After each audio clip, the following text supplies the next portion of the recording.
The Dowager Queen speaks wisely, Your Grace. Even if the blockade could be broken, are we to invite these alien raiders into our waters so close to King's Landing? It's time you set out for Harrenhal, I think.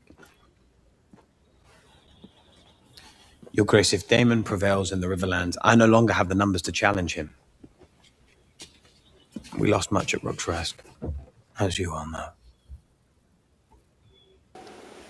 The longer we wait, the more chance he will prevail. Lannister will march from the west. Take what strength we have and force Daemon and his Riverlords to fight on two fronts. His Grace speaks wisely. We would do better to await the High Tower host and set out in good time. There is no time. It's a fortnight's march to Harrenhal. We must strike before his army is raised. And you yourself? I'll fly out to meet you when the time is right. My uncle is a challenge I welcome. If he dares face me. In any case, I must now proceed as if I stand alone. And I see now that to do that, I need more dragon riders. For Vermithor and Silverwing, and for Seasmoke, who I believe misses his bond. But there are no more in your family, Your Grace. Your younger sons are babes. There is Princess Rhaena. She has attempted it, alas, but the dragons here would not take her as a rider. Then who could do it? You. You are of noble birth, and I had always heard, as you know, that the Darklins and the Targaryens had some common blood. I looked into the history, and indeed it is true. Your grandmother's grandmother, Arianna, was born a Targaryen princess. And I have been thinking, could it be possible? To even consider such a thing. I must protest, Your Grace, the risk involved in such a venture. I am but a man. The dragons are gods. Your Grace honors me beyond what I deserve.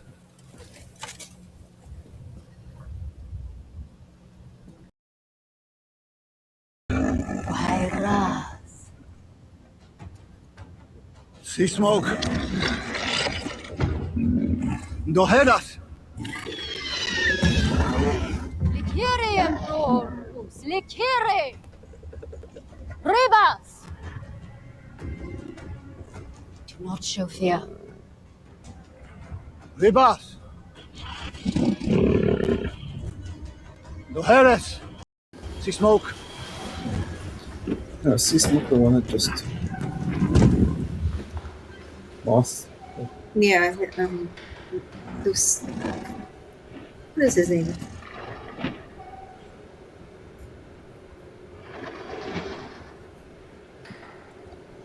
Corlys' son. Oh, yeah. That's his story.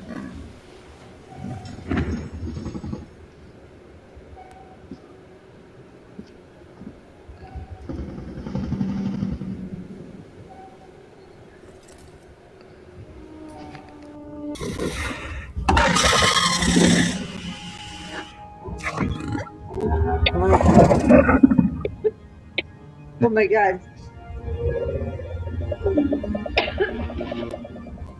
I've done it. Of course, I have to Herate Protos!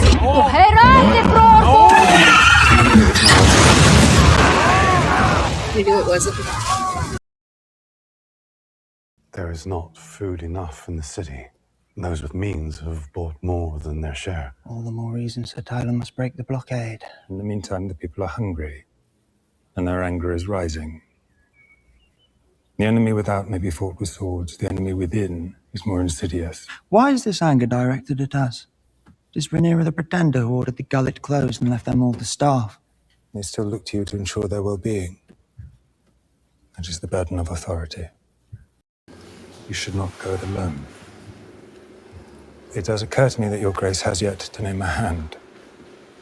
Sir Criston, of course, said your brother, but you need one who may advance your cause with shrewdness and subtlety.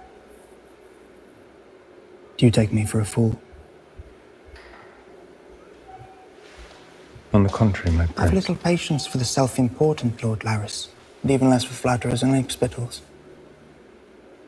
But you are, as it happens, correct. Every king needs a hand. I'll make it your responsibility. My prince, it is an honor I'd never considered for myself. Not to serve as hand, you toad, to fetch him. Send word to Otto Hightower. My grandsire may be overcautious, but his devotion to his family has never been in doubt. You'll see it done. Your Grace. You're late. I am happy to report that His Grace the King has regained consciousness this morning, if only for a few moments. You said there was little hope. He is stronger than I thought. This morning, his...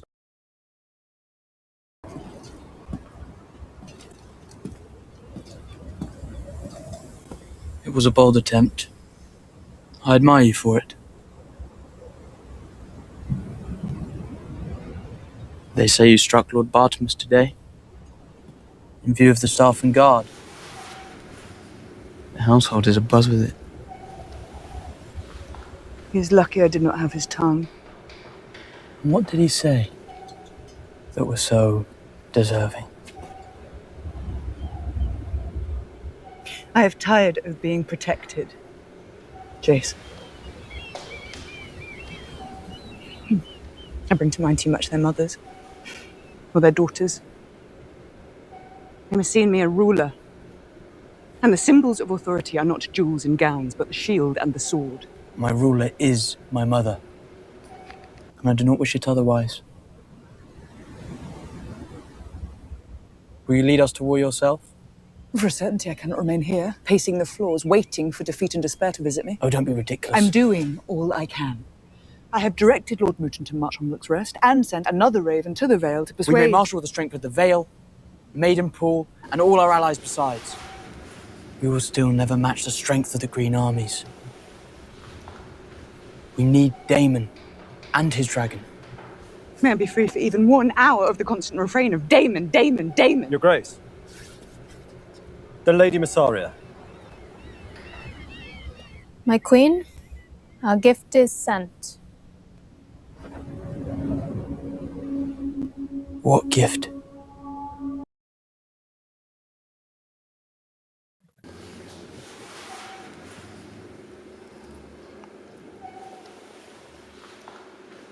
Who's that guy?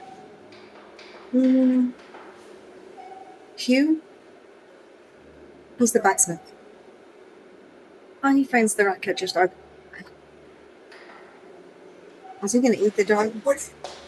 When your ship sits and have a shoulder on it with this sort of thing. See, never saw us anything like that. Aww. Did you grab the lettuce? Yeah. Or is it cabbages? My cabbages! To the Queens, to the wheelhouse! Mind your flanks. Like he was a good guy. His daughter starving to This is death. for your grace. He's just shouting like, war brings out the worst of all of us, right? Keep moving. Might not be as good as the dog. Get to the wheelhouse! Like fine. Your grace. No! We must leave. Now. Sheathe your swords! Sheathe your swords! The Queens, to the wheelhouse. You heard your queen. Sheathe those swords.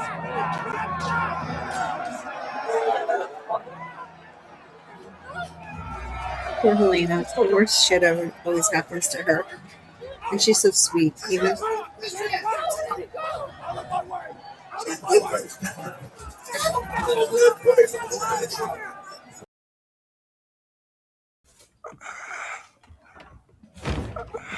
The drink takes the pain away. It dulls your mind. Don't take heart, Your Grace. You've already written yourself into legend. You survived Dragonfire. But I'm afraid you will never be whole. Orwyle has exhausted his abilities. He's bound your leg. But you will never run again. Your mind It's all that remains to you. Do not say that gladly. I came screaming into the world in the bowels of one of Harren's great towers. My lungs were strong, but my foot so twisted that my father named it sorcery, accusing a member of our household of casting malign spells.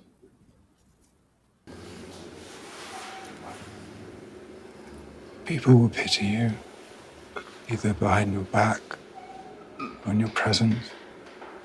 And they will stare at you. Turn away.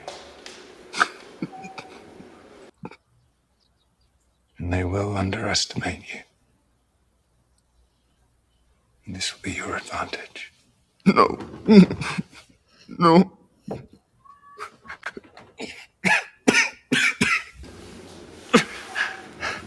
Your brother rules in your place now, which means that your life is in danger.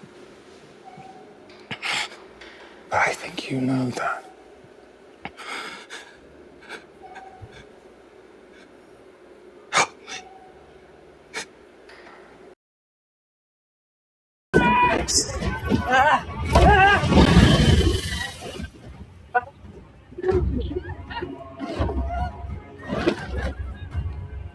Is that the wild one? Let's see, Smoke, the one who No. killed the guy who was trying to mount him because he's lonely and he wants a rider. So they thought Sea Smoke would be the best one. He wants a rider. Yeah, but he killed that guy. He's trying to pick up him. I thought he was trying to eat him. But I think you're right. He's trying to. Because he's a Valerian, so he could probably do it, you know? And he would be the half brother of his ex-rider, right? There he is.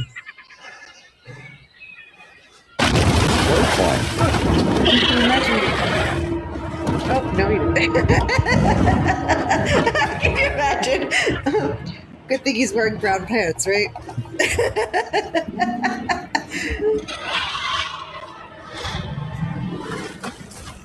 He's like, ride me on board.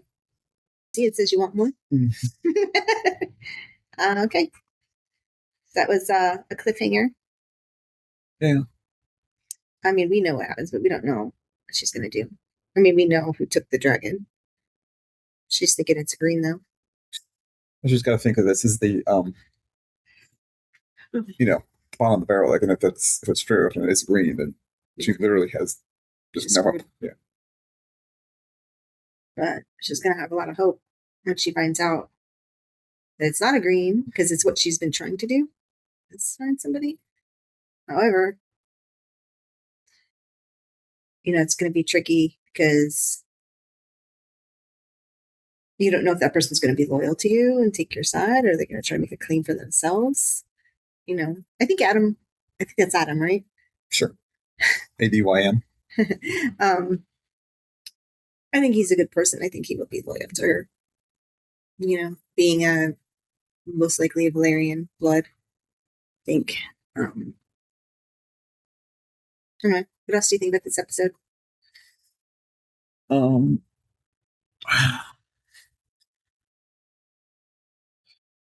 think the pacing is bad again? Yeah, I think it's.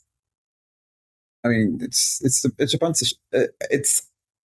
I guess they're going for kind of the, the slow burn kind of thing, and kind of really kind of. I'm saying kind of too much. They're really getting into the characters and the moments and that type of thing. It goes. It's a lot, and there aren't moments of joy in it. There aren't, comedic relief. Yeah. It's missing all those kind of things that made, of course, Game of Thrones and many other ones good. Yeah. and I stand by what I said when you have the Game of Thrones, and then it kind of broke off into its 2 sequels or prequels, with House of the Dragon and Knight of the Seven Kingdoms, and they each took different elements of Game of Thrones. Mm-hmm. And Knight Seven Kingdoms has a lot of humor in it, a lot of character development, a lot of relationships, relationship development. And this one just seems to have the action and the political intrigue. So you could see what I was saying, because the book, it's based off of his Fire and Blood, and I told you I had a difficult time reading it because it read like an encyclopedia instead of the Game of Thrones, which was something that I could just read for hours and hours. I could not get through Fire and Blood. I think it's interesting because each show has a different tone. Even though they're all in A Song of Ice and Fire, it's not necessarily just like a repeat, or like more like it is more like a World War II battle documentary, and whereas like Game of Thrones was like, how do you want to say it? Game of Thrones just had so many elements to it that it kept weaving, but each element could stand on its own. Yeah, for a lot of I was parts. gonna say it's a quintessential it's not a sitcom, but it's like I feel like I want to say it's like what is that called? Dramedy? Yeah, dramedy. But they have a name for it with the Mexican shows. Oh yeah, the telenovela. Yeah, I feel like it's like that because it's very dramatic. Yeah, and like there's all this crazy stuff that's always happening. Like in every episode, you have these twists and turns and these wild surprises. Like Ned Stark being killed at the end of the first season. I'm assuming everybody who's watching this has seen all the shows. And then you have like they killed Jon Snow. You have big spoiler. You see what happened. So these aren't spoilers. The show's been out for 15 years. Yeah, so I'm sorry. People haven't seen all of them or all the episodes. They may be moving along. But yeah. So the point is that they make twists and turns. We don't need to go into specifics, but they make a lot of twists and turns. Whereas this one, especially because how it ends up, like we know from the other shows and books and stuff, we know what happens. We know who winds up getting the throne. Yeah. So it's not so much of, who's going to end up on the Iron Throne, is how they ended up. Yeah. And what happened. I think it's really interesting how he tried to like suck up to Aemond and kind of suggest himself to be hand of the king, and he was put down quite embarrassingly, and Aemond made it very clear that he doesn't like him and that he doesn't think highly of him, and so Larys is kind of getting the hint that if Aemond stays as king, his position will be diminished, and the next thing you know, he's sitting by King Aegon's bed and like tending to his every need. I got your painkiller here and I'm going to be your psychologist. I'm going to get you through this. Your life is in danger. I'll help you, and is it because he likes Aegon, or is it because he thinks Aegon is his best chance to maintain a certain level of power and he could use this opportunity to become Aegon's right hand man? Well, he is definitely the Littlefoot of this series, right? What's the Littlefoot? Huh? What's the Littlefoot? Of Littlefinger. Oh, Littlefinger. Sorry. I confused the dragon from The Land Before Times for the character from Game of Thrones. Mm-hmm. So he is definitely the Littlefinger of this series. Yeah, because like and subscribe.